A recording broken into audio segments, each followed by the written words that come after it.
तो दोस्तों स्वागत है आपका गुप्ता कोचिंग क्लासेस स्टेशन गली खेतासराय। जय हिंद, वंदे मातरम। दोस्तों welcome to my channel Gupta coaching classes station गली खेतासराय।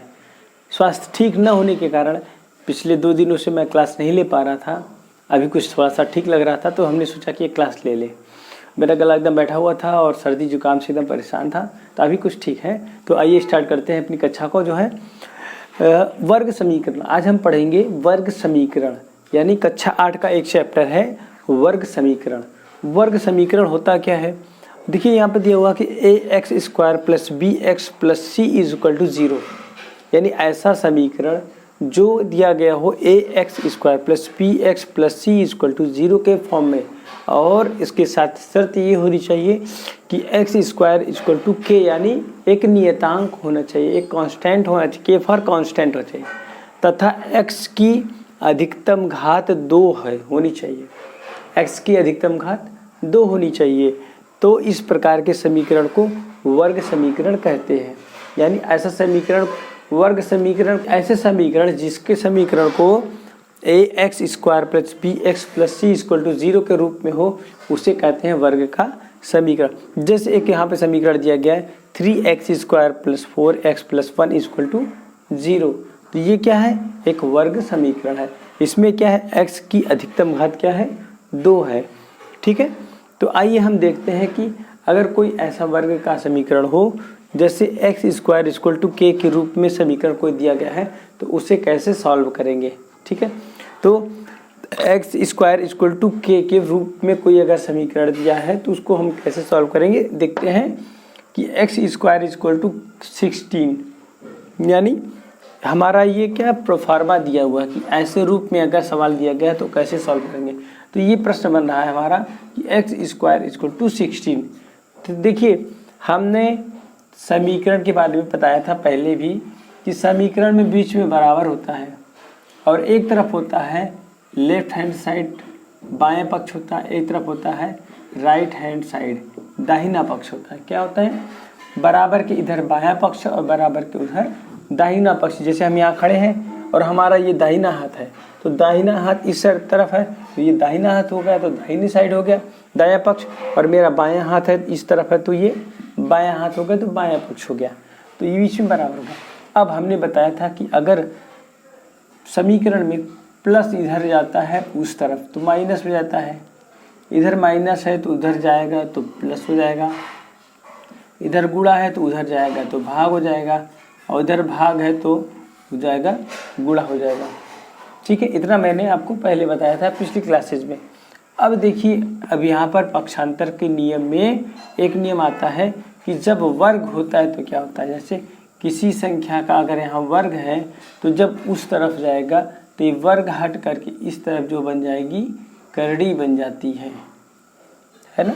इधर अगर किसी का पावर लगा हुआ है 2 तो उधर बन जाएगा 1/2, ऐसे करके, सॉरी ये बन जाएगी करड़ी लग जाएगी 2 लगा के। तो हमें अब यही चीज़ करना है बस। अब करना क्या है, जैसे x² = 16 दिया गया है, तो ये इस पावर 2 उधर जाएगी तो x की पावर √16 कर देगा, और यहाँ पर 2 छिपा रहता है, कुछ रहे या ना रहे यहाँ पे 2 मारा जाता है। अब 16 का जब हम फैक्टराइजेशन यानी गुणनखंड करेंगे तो 2 दूनी 4, दूनी 8, दूनी 16 ये बनेगा, और हम 2 का जोड़ा बना देंगे, और जोड़ा बना कर जब हम निकालेंगे तो बाहर आ जाएगा।